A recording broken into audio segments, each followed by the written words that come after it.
السلام علیکم ورحمۃ اللہ وبرکاتہ۔ الحمدللہ والصلاة والسلام علی رسول اللہ، اما بعد۔ آج عربی زبان کا نیا سبق ہے جو مشق پر مشتمل ہے۔ 16ویں سبق کی یہ ساری مشقیں چل رہی ہیں۔ آج مشق نمبر 7 ہے، التدریب السابع۔ التدریب السابع 7واں مشق۔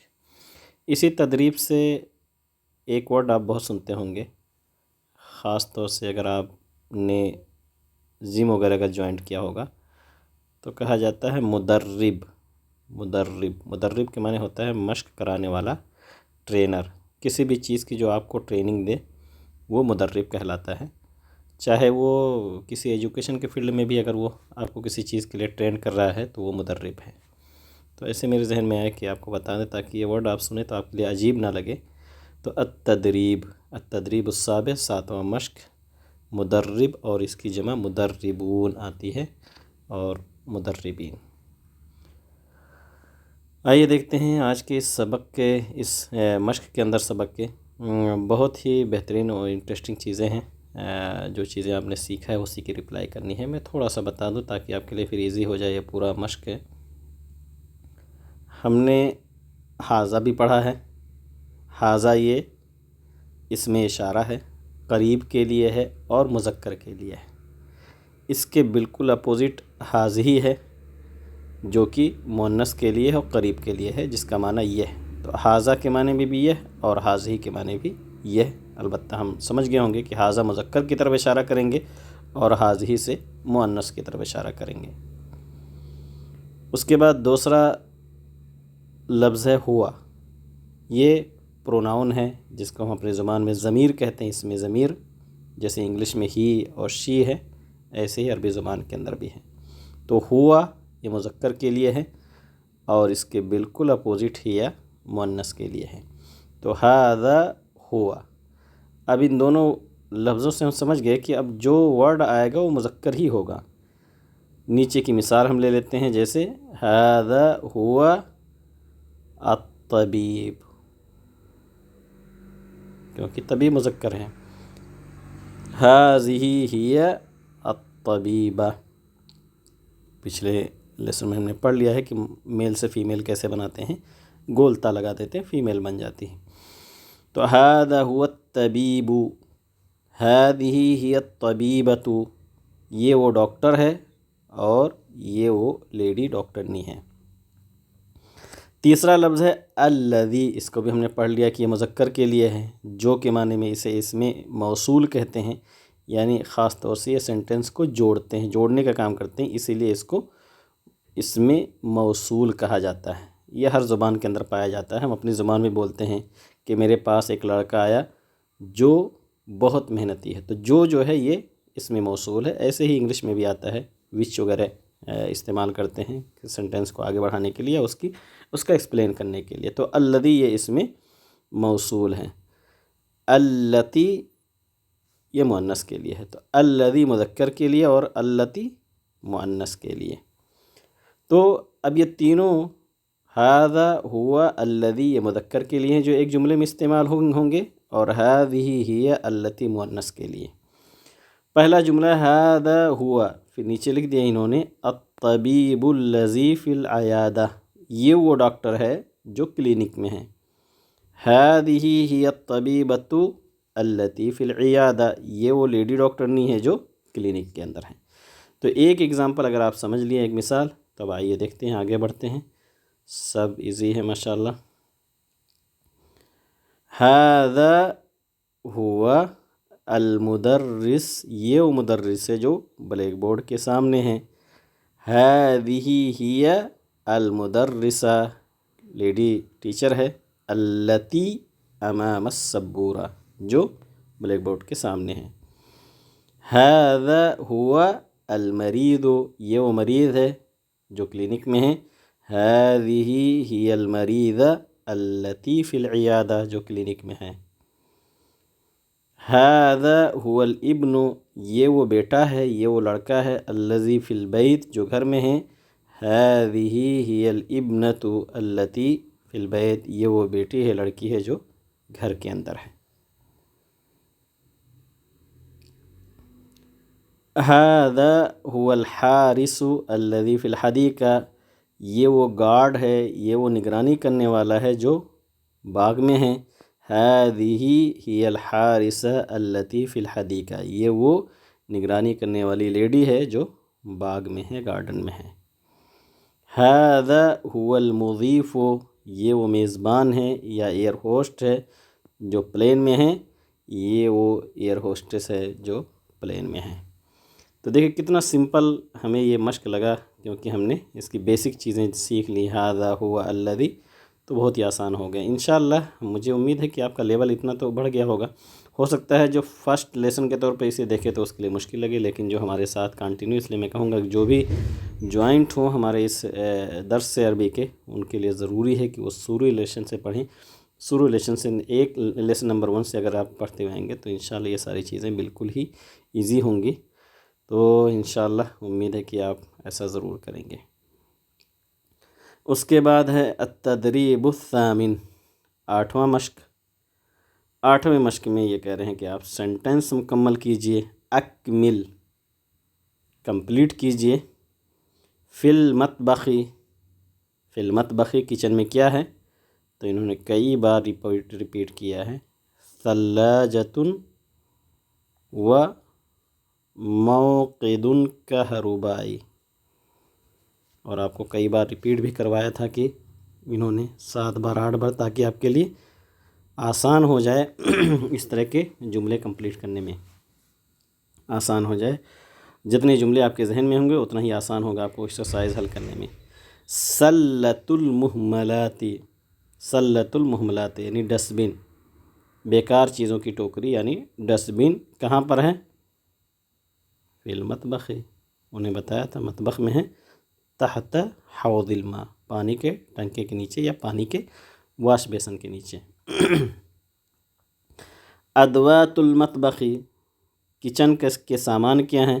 اس میں بھی انہوں نے کہا تھا ثلاجۃ و موقد کہربائی۔ تو آپ بہت سارے بھر سکتے ہیں ورڈ، آپ یہ بھی کہہ سکتے ہیں کہ ادوات المطبخ، یا مثال کے طور پر آپ کہہ سکتے ہیں کہ اطباق و قدر، یا اور جو سامان آپ کہیں کھانے پینے کے چیزیں ہیں، گلے ہیں، لیکن ابھی کوشش کریں کہ وہی ریپیٹ کریں جو آپ کے لیسن میں ہے، تاکہ آپ کے لیے کوئی پریشانی نہ ہو اور ایزی بھی ہو آپ کے لیے۔ فی السقف، چھت کے اندر انہوں نے اس سے پہلے والے لیسن میں بتلایا تھا کہ کیا کیا ہے، ثریہ و مصباح، لائٹ کا جھومر ہے اور بلب ہے۔ فی مدخل البیت، مدخل البیت میں انٹرنس میں گھر کے کیا ہے؟ تو انہیں بتایا تھا کہ بساط، فرش ہے اور تپائی ہے۔ تپائی یعنی جس کے اوپر کہہ رہے تھے گلدستہ رکھا ہوا، تو چھوٹا ٹیبل۔ تو اس طریقے سے آپ کا یہ بھی مکمل ہو جاتا ہے۔ اب آئیے اگلی تدریب کی طرف بڑھتے ہیں۔ التدریب التاسع، 9واں مشق۔ آپ کو کہہ رہے ہیں کہ اجب، آپ جواب دیجئے۔ سوال کیا ہے؟ حل فی حجرۃ النوم شرفۃ، کیا بیڈ روم میں بالکنی ہے؟ تو انہوں نے بالکنی کہا تھا کہ کچن میں ہے، تو آپ کہہ سکتے ہیں کہ لا، کہ بیڈ روم میں بالکنی نہیں ہے۔ آپ لا کہہ کر کے اپنا جواب مکمل کر سکتے ہیں، لیکن اگر آپ چاہیں تو آپ کہہ سکتے ہیں کہ فی حجرۃ النوم سریر، بیڈ روم میں تو چارپائی ہے، سمجھ رہے، لیکن اگر لا کہتے ہیں تو بھی آپ کا جواب مکمل ہے۔ مل ادوات التی فی المطبخ، کچن میں کیا سامان ہے؟ تو ابھی ہم نے اوپر پڑھا کہ ثلاجۃ و موقد کہربائی۔ این الموقد الکہربائی، کہ الیکٹرک چولہا کہاں پر ہے؟ تو آپ کہہ سکتے ہیں فی المطبخ، اور اگر پورا جملہ کہنا ہو تو کہہ سکتے ہیں کہ الموقد الکہربائی فی المطبخ۔ حل فی المطبخ رف للاطباق، اطباق کیا کچن میں پلیٹوں کی بھی کوئی الماری ہے؟ تو آپ کہہ سکتے ہیں نعم. یہ بھی جواب مکمل ہو جائے گا، لیکن آپ ریپیٹ بھی کر سکتے ہیں کہ فی المطبخ رف للاطباق، کہ ہاں کچن میں پلیٹوں کی ایک الماری ہے.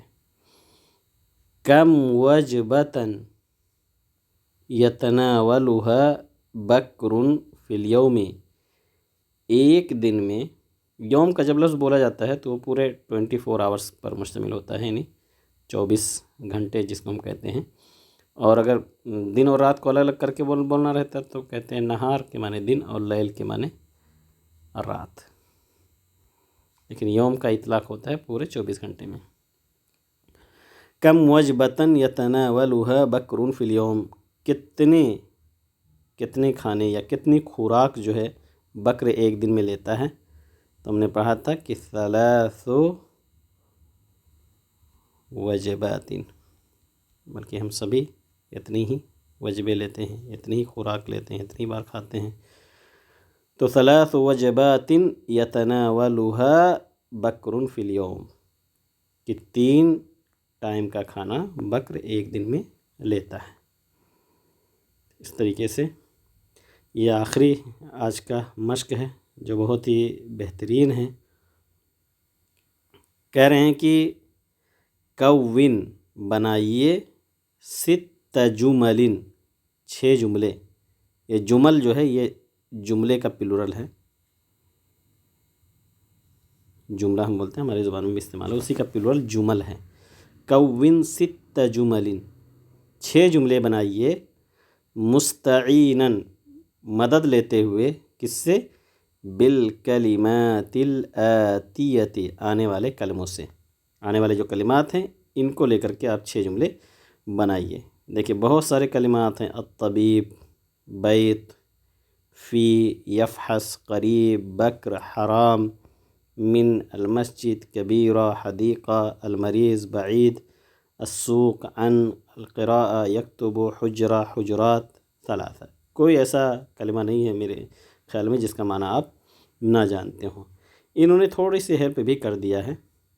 مثال کے طور پر کہہ رہے ہیں کہ جیسے ہم نے ایک جملہ بنا دیا اسی سے، بکر یکتب فی حجرۃ القراءة، بکر جو ہے وہ ریڈنگ روم میں لکھ رہا ہے، پڑھائی کے کمرے میں لکھ رہا ہے. تو یہ سارے جو کلمات ہیں انہوں نے اوپر سے لیا ہے. اب کہہ رہے ہیں آپ بھی بنائیے. اب ہو گیا، کہہ رہے ہیں کہ الطبیب، پہلا جملہ ہے الطبیب، تو مارکر میں نہیں لگا سکتا، مارکر لگائے تو پھر اوپر بڑھ نہیں سکتے. الطبیب، اب آپ کیا کیا لیں گے اس میں؟ مثال کے طور پر آپ لے لیں گے یفحص المریض، کہ طبیب جو ہے بیمار کو چیک کر رہا ہے. اس طریقے سے آپ کا پہلا سے اسے میں حل کر دیتا ہوں، کوشش کریں کہ آپ خود بھی حل کریں. دوسرا جملہ ہے فی بیتی بکرین، بکر کے گھر میں. اب بکر کے گھر میں ہم نے ایک لیسن میں پڑھا تھا کہ ثلاث حجرات، بکر کے گھر میں کیا ہے؟ 3 کمرے ہیں. تو یہ آپ یہاں سے لے کر کے دوسرا جملہ بنا لیں گے. بیت بکرین، بیت بکرین، بکر کا گھر، قریب من المسجد الحرامی، بکر کا گھر جو ہے وہ مسجد حرام سے قریب ہے. اس کے بعد 4 5 6 جملہ اور کہتے ہیں، تو 4 5 6 جملہ بھی آپ اسی سے بنا سکتے ہیں. مثال کے طور پر آپ کہہ سکتے ہیں کہ بیت بکرین بعید عن السوق، بعید عن السوق، ہم نے بتایا تھا کہ من کے بجائے ان یہاں استعمال کریں گے، کیونکہ کوئی بعید جو یہ ورب ہے یہ ہمیشہ ان صلے کے ساتھ استعمال ہوتا ہے. تو بعید من السوق نہیں کہیں گے، بعید عن السوق. یہ زبان کی فصاحت ہے، ورنہ آدمی جس کو نہیں پتہ رہے گا وہ من ہی استعمال کرے گا، کیونکہ من کے معنی ہوتا ہے سے، تو کہے گا کہ فرام کے معنی میں ہے تو من استعمال کر دیتے ہیں. لیکن جس کو پتہ ہے کہ عربی زبان بعد یبعد یا ان صلے کے ساتھ استعمال ہوتا ہے وہ ان ہی استعمال کرے گا. 5واں جملہ بھی آپ بنا سکتے ہیں کہ فی، یہ سارے کلمات ہیں، ہمیں انہی کلمات کی رعایت کرنی ہے۔ فی بیت بکرین حجرۃ القراء، اسٹڈی روم ہے۔ فی بیت بکرین حدیقۃ کبیرہ، حدیقہ کبیرہ بھی آیا ہے کہ بکر کے گھر میں بڑا سا باغ بھی ہے۔ بہت سارے لوگوں کے گھروں میں جن کے گھر کے آنگن ہوتا ہے تو ایک چھوٹا یا بڑا باغ بنائے رہتے ہیں۔ تو اس طریقے سے ہمارا یہ آج کا مشق بھی ختم ہوا اور اسی کے ساتھ ہمارا لیسن بھی مکمل ہوا۔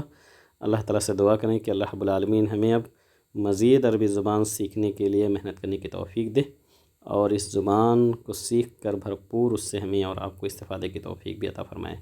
آمین وآخر دعوانا الحمد للہ رب العالمین۔ السلام علیکم ورحمۃ اللہ وبرکاتہ۔